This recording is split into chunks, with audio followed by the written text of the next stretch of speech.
Students, अब next topic है हमारा कंडक्टेंस। कंडक्टेंस एक छोटा सा टॉपिक है। इसमें क्या होता है कि जो कंडक्टेंस होता है वो किससे डिनोट किया जाता है? जी से, जो कि इनवर्सली रेसिप्रोकल ऑफ रेजिस्टेंस के इक्वल लिखा जाता है। इसको बोलते हैं हम कंडक्टेंस। इसकी यूनिट क्या होती है?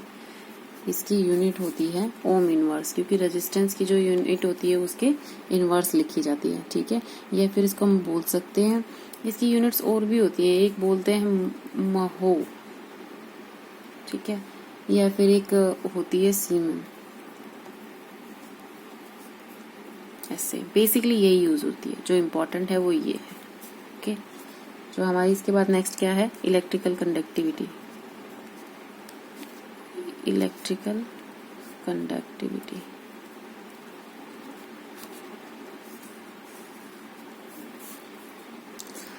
इलेक्ट्रिकल कंडक्टिविटी क्या है? जो रजिस्टिविटी है, रेजिस्टेंस का मतलब क्या होता है? किसी न किसी तरीके का रोकना, मतलब कि करंट के फ्लो में जो रुकावट होती है उसको रेजिस्टेंस बोलते हैं। रजिस्टिविटी भी इसी तरीके का कुछ काम करती है। ठीक है, तो जो कंडक्टिविटी है, कंडक्टिविटी मतलब जितना करंट फ्लो कर रहा है, कितना कंडक्ट कर रहा है, उससे रिलेटेड होता है। ठीक है, तो जो इसका जो इनवर्स होगा, मतलब रजिस्टिविटी का जो इनवर्स होगा वो क्या होगा? कंडक्टिविटी। ठीक है, तो कंडक्टिविटी किससे रिप्रेजेंट की जाती है? सिग्मा से, जो कि होती है 1/ρ के बराबर। The inverse of resistivity of a conductor is called electrical conductivity. ठीक है, कंडक्टिविटी का सिग्मा साइन होता है। और इसको रिप्रेजेंट कैसे करते हैं? इसकी यूनिट्स क्या होती हैं? फर्स्ट है हमारी, ये मैंने निकाली, महो मीटर इनवर्स, और होती है सीमन मीटर इनवर्स। ये मैं आपको बताती हूँ। हमारी रजिस्टिविटी की यूनिट क्या निकली थी हमारी? रेजिस्टिविटी की हमारी यूनिट क्या आई थी? ओम। ये कैसे लिखा जा रहा है?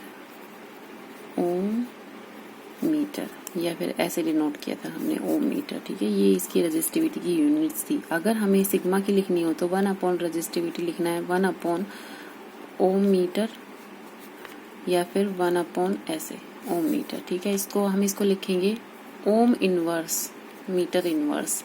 अगर ऐसे लिखेंगे ओम इनवर्स, तो ये ओम इनवर्स किसकी यूनिट होती है? कंडक्टेंस की, इसलिए मैंने ये लिखा mho metre inverse, siemens metre inverse. ठीक है, तो ये आप ये भी लिख सकते हो। अगर आपको ये वाली चीजें याद नहीं रहती हैं तो ये वाली चीजें भी लिख सकते हो, ओम इनवर्स मीटर इनवर्स। ठीक है, ये आपकी इलेक्ट्रिकल कंडक्टिविटी की यूनिट्स होती है। अब हम इसको लिखना चाहेंगे ड्रिफ्ट वेलोसिटी वाली फॉर्म में, जो हम ऑलरेडी लिखते हुए आ रहे हैं हर एक की। तो सिग्मा इक्वल्स टू 1/ρ होता है। और रो की हमारे पास वैल्यू क्या आई थी? रो की वैल्यू आई थी हमारे पास m/ne²τ। ये वैल्यू आई थी हमारी रो की, फॉर्मूला आया था। तो इसी के बेस पे हम लिखना चाहेंगे तो ne² डिवाइडेड बाय m। ठीक है, ये हमारी क्या होगी? Electrical conductivity. ये ज्यादा इंपॉर्टेंट है एक्सेप्ट दिस कंडक्टेंस। ठीक है, सिग्मा ज्यादा इंपॉर्टेंट है। तो इसके हम अगर डायमेंशनल फॉर्मूला आपको हर उसके क्वांटिटी के निकालने आने चाहिए, क्योंकि आपको ना फॉर्मूला पता होना चाहिए। तो डायमेंशनल फॉर्मूला निकालना उतना ही इजी होगा। डायमेंशनल फॉर्मूला निकालना किसी भी क्वांटिटी को, आपको उसका फॉर्मूला पता होना चाहिए। जैसे सिग्मा का है, सिग्मा का हमारे पास क्या है? 1/ρ, और रो क्या लिखा जाता है? L/RA।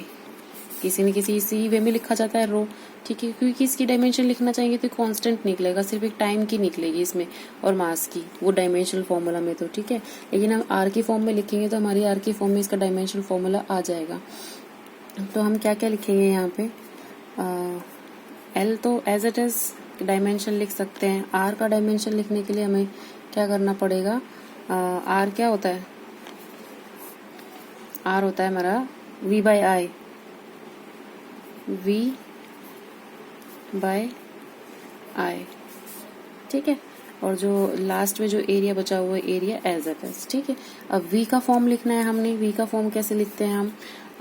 L as it is है, I एज इट इज, और V क्या होता है? Work done per unit length. Work done per unit length.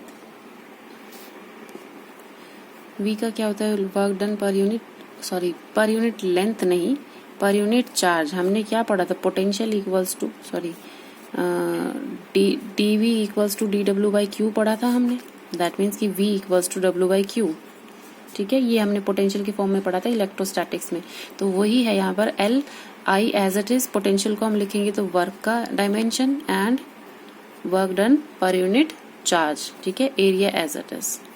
अब इसको हम कैसे लिख सकते हैं इस फॉर्म को, अगर हम लिखना चाहें तो दो टर्म्स में लिख सकते हैं, या तो कूलम्ब की फॉर्म में लिख सकते हैं जैसे चार्ज दिया हुआ और करंट दिया हुआ, जो दोनों की जो चार्ज है वो तो फंडामेंटल यूनिट नहीं है, फंडामेंटल यूनिट क्या है, एम्पियर है।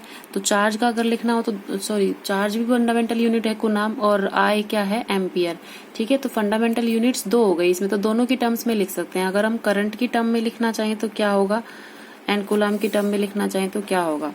तो करंट की टर्म में लिखेंगे तो एल हमारा एज इट इज और आई एज इट इज। तो चार्ज को लिखेंगे हम करंट की फॉर्म में तो क्या होता है, आई टी, चार्ज होता है आई इंटू टी। और वर्क डन का हमारा अलग से फॉर्मूला होता है, और एरिया एज इट इज। अब इसको हम लिखना चाहेंगे तो हमारा कैसे, सिग्मा की क्या लिखी जाएगी,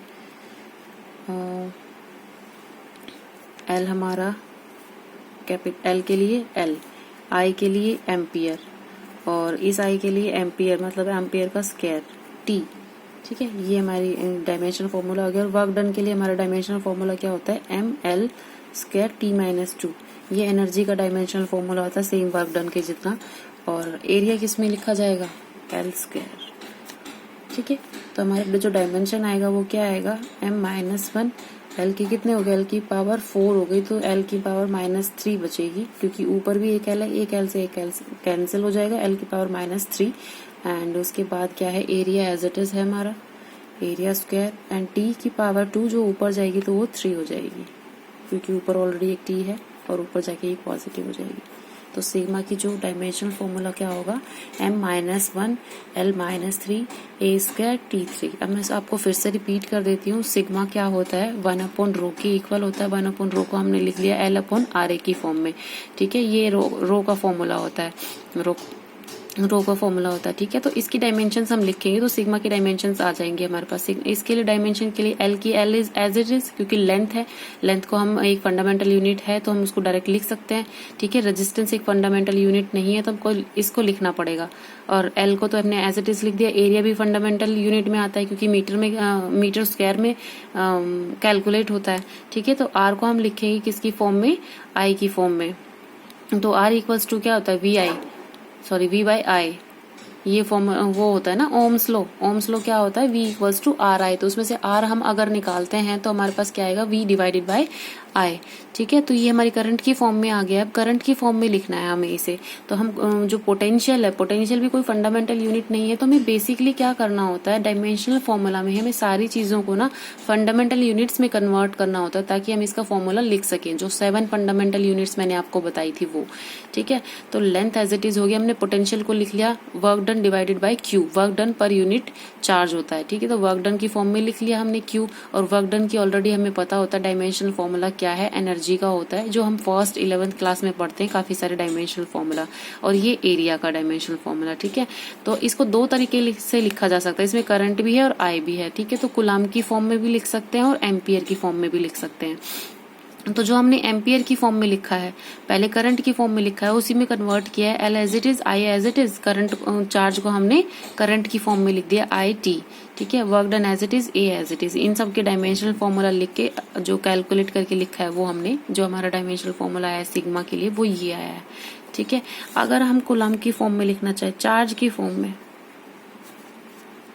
की फॉर्म में लिखा जाएगा तो चेंज क्या होगा, सिर्फ चेंज ये होगा कि जो आई है उसको चार्ज की फॉर्म में कन्वर्ट कर दोगे आप, ठीक है। अब हम लिखते हैं चार्ज की फॉर्म में। चार्ज की फॉर्म में ये वाली टर्म है, इसको कन्वर्ट करना है हमने, तो क्या आएगा हमारा, एल तो एज इट इज रहेगा, ठीक है। और एक जो V बाई Q वाला है ये भी एज इट इज रहेगा, मतलब जब W बाई Q लिखा है ना हमने, V को W बाई Q लिखा है तो W की भी एज इट इज और Q भी एज इट इज, ठीक है। हमारे पास लिखना किसने है, हमने I को कन्वर्ट करना है। I को कन्वर्ट करेंगे तो क्या होता है, I equals to Q by T होता है, ठीक है। तो यहाँ पे हम Q लिखेंगे और नीचे हम T लिखेंगे। अब इनके सबके फॉर्मूला, सबके डायमेंशन फॉर्मूला लिख देने हैं हमने। L का तो L एज इट इज होता है, Q का क्या होता है, कूलम्ब होता है। सेकेंड वाले Q का भी कूलम्ब स्क्वायर हो जाएगा, ये कूलम्ब स्क्वायर। W का हमें पता है कि ML2T-2 होता है, एरिया का होता है एल स्क्वायर और टी का क्या होता है टी ए। ठीक है, एज इट इज। ठीक है, तो अब हम इसको कन्वर्ट करके लिखेंगे तो क्या लिखा जाएगा हमारा M inverse L square L की पावर 1, तो ये बचेगा एल माइनस 3। ठीक है, टी माइनस 2 है, यहाँ पर टी है सिर्फ, तो ये क्या बचेगा टी की पावर 1। ठीक है, और क्या बच गया यहाँ पे टी की पावर एल स्क्वायर हो गया कूलम्ब स्क्वायर। ठीक है, तो ये हमारे पास डायमेंशनल फॉर्मूला आता है इन टर्म्स ऑफ चार्ज। ठीक है, तो दोनों तरीके से डायमेंशनल फॉर्मूला लिख सकते हैं। अगर एग्जाम में ना दिया हो कि किसकी टर्म्स में लिखना है आपने इसका डायमेंशनल फॉर्मूला, तो आप अपनी चॉइस के अकॉर्डिंग लिख सकते हो, जो भी आपको याद हो, एम्पियर की फॉर्म में या फिर कूलम्ब की फॉर्म में। ठीक है, ये आपका है इलेक्ट्रिकल कंडक्टिविटी। नेक्स्ट टॉपिक हम पढ़ेंगे relationship between conductivity, current density, electrical conductivity and electric field, इसके बीच में क्या रिलेशन होता है। और दूसरा रिलेशन एक है हमारा रजिस्टिविटी एंड मोबिलिटी के बीच में। ठीक है, ये 2 रिलेशंस और पढ़ेंगे, फिर इसके बाद आज के लिए ये क्लास खत्म हो जाएगी।